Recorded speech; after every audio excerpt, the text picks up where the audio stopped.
Once you've got the basics covered, it's time to unlock all the power of MVS. Now let's take a little more time to look at some of the 3000's configurations and settings in more detail. So I'm going to skim over once again the cross-point assign because there's a couple of things I want to show you in here. So once again, remember that we have a main video key pair assign. So this is where we set up our video and key pairs. So you can see here that I've got XDCam with white, and I've got XDCam 3 with white, and I've got my DDR video and DDR-K. If I ever wanted to change these things, kind of like here on my standard definition source, I'm going to come down here and I'm going to look for white, which is right here, and I'm going to set only my key. See, I can set video and key, video only, or just key. I'm going to hit set. Now I've got a white key signal for that. But what I really want to show you is using a different table. Now there are 15 different mapping tables that you can use for the switcher.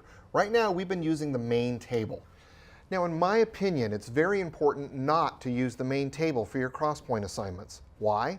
Because when you store a snapshot, a keyframe effect, or anything that stores crosspoints, what the switcher is really remembering is the main table's pair number.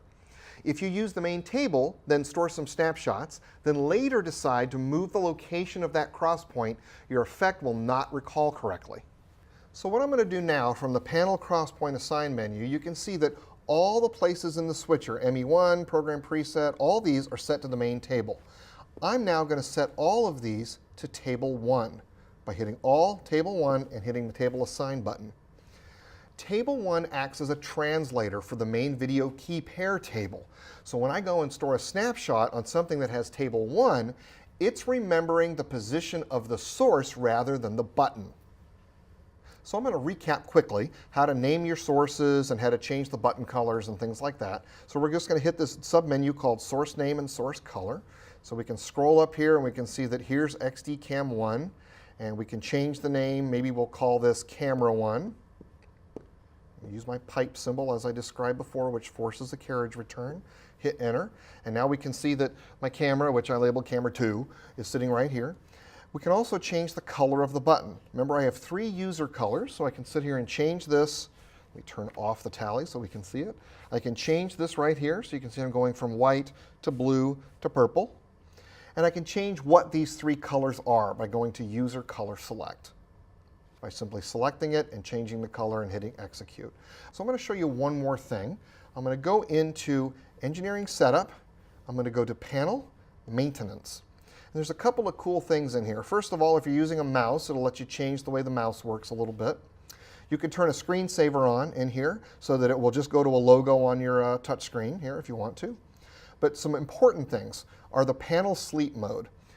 Now this panel has the latest technology in terms of organic LEDs for all the displays, which makes them very high contrast and very easy to read, and the latest LED multicolor technology in all the buttons. However, we need to keep the intensity down over a long period of time to make the life last longer in them. So with a panel sleep mode, which I now have set to 10 minutes, the panel won't turn off. It's just the intensity of all the buttons and the OLEDs will just dim down to preserve their life. So you can set that to anything you want, including turning it off, which we don't recommend, otherwise you might be replacing your OLEDs after 5 or 6 years. If we turn it on, maybe 20 or 30 minutes is a better setting, so that the panel just dims. When it dims, all you have to do is touch it again and it will come back. The next thing is the display brightness. Now those are going to be your OLEDs, how bright you want these. And lastly is the switch brightness. Now those are all the RGB switches. You can see the entire panel pulsing up and down as I change the brightness. And again, you can set all these to the environment of your control room. Next, I'm going to give you just a sample of some of the customizations you can do to the control panel. So we're going to come into the menu here, we're going to select Panel, Config, and down on the bottom you'll see Programmable Button. Those are most of the buttons you can change on the control panel. So for instance, on Transition module, this is going to let me change the next transition area, the transition type area, and the buttons underneath the fader arm here. So in this case, on Program Preset, maybe I'll come over here and I'll set, next to Priority Set, I'll change it to Super Mix. So I have another type of a transition right here. Or I can change it to non-additive mix. Okay, now let's go back up one level And we're going to go to the multifunction module this time and look at some of the changes we can make there. The first one is the mode selection assignment. And what this is this little area right up here. And this lets me set what these buttons are. Normally they're set to effect, snapshot, shotbox, etc., the way it comes from the factory. But let's say that I don't use DME wipes. I can change DME wipes to maybe something like key snapshots. Let me go back up one level again, and we can look at effect edit assign. Now remember when I was in my keyframe effects, and we would go to an empty register, and I would hit edit enable. What this is what all these buttons are. Notice that there are two pages, page 1 and page 2. Well, if I find that I'm using keyframe duration and effect duration more than I'm using undo and paste, I could change what these buttons do. So I could come over here and say, I want to turn my keyframe duration on right here, and I want to turn my effect duration on here. So now page 1 has the functions I use more often. Same thing on macro. If I'm editing a macro, I can set what all those soft buttons are. So I'm going to show you one more thing, the region button assign. And what this does is this allows me to set what regions are mapped to these buttons, both these hard buttons right here, and when I hit more, all of these soft buttons.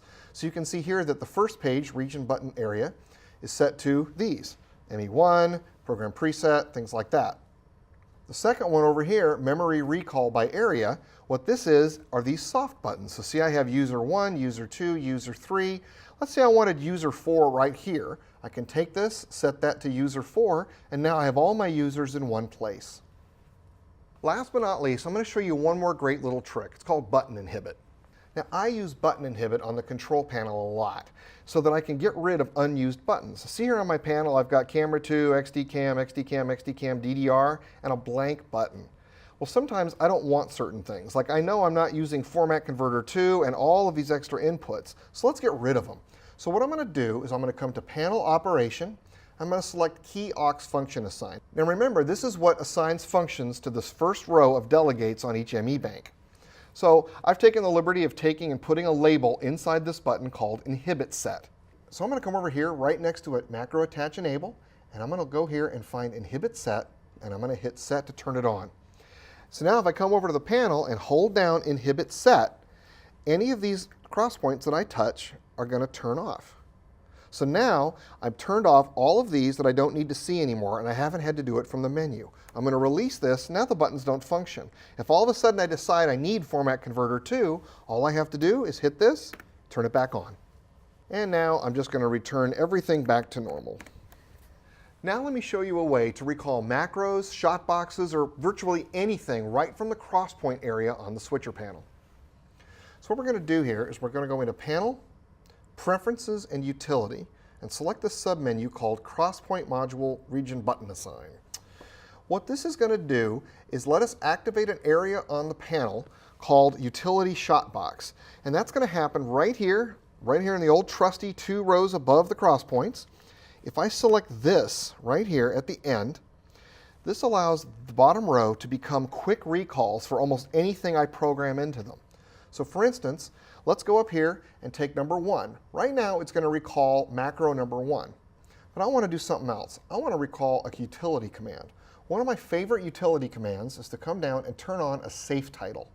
So as soon as I put this in, it gives it a name of preview safe and edit preview safe title. So that's going to be my preview bus. So when I press this button, it's going to toggle the safe title generator for edit preview. Now you may wonder, where are the names for this? If you hold down the utility shotbox button, it's going to show me the names on here. So I can see that the first button is preview safe. So for the second one, let's leave that as a macro 2 recall. That's going to recall a lens flare effect to wipe between a couple of things. Let's go to the third one, and I'm going to recall a different macro this time, and it's going to be macro 1, which is a switcher wipe. Let's set the fourth one to be a shotbox recall. Now I happen to know that I made my shotboxes up here, and I'm going to look at my banks, and we have shotbox number 1 is going to be my 2 box. And let's go ahead and make this one, number 5 here, button number 5, is going to be shotbox 2, which is going to be a big little. And lastly, let's go and make a menu shortcut on number 6. So I'm going to hit menu shortcut and watch what happens to the panel. The entire panel starts to blink. It's basically telling me, okay, go to the menu you want and then push the button you want to assign it to. So I'm going to find an obscure kind of menu. Maybe you go to the File menu, go to frame memory, and go to file edit over here. And now I'm going to take this and I'm going to go to button 1, 2, 3, 4, 5, 6. So you can see here now that button 6 has been assigned to menu page 7153.1. And number 6 is the display. That doesn't mean a whole lot to me, so I'm going to rename that. I'm going to hit name, and I'm going to call this File Menu. So when I hold this down, I see File Menu. So let's start pushing buttons and see what happens. So here we have our preview safe. Here we're going to do a lens flare wipe.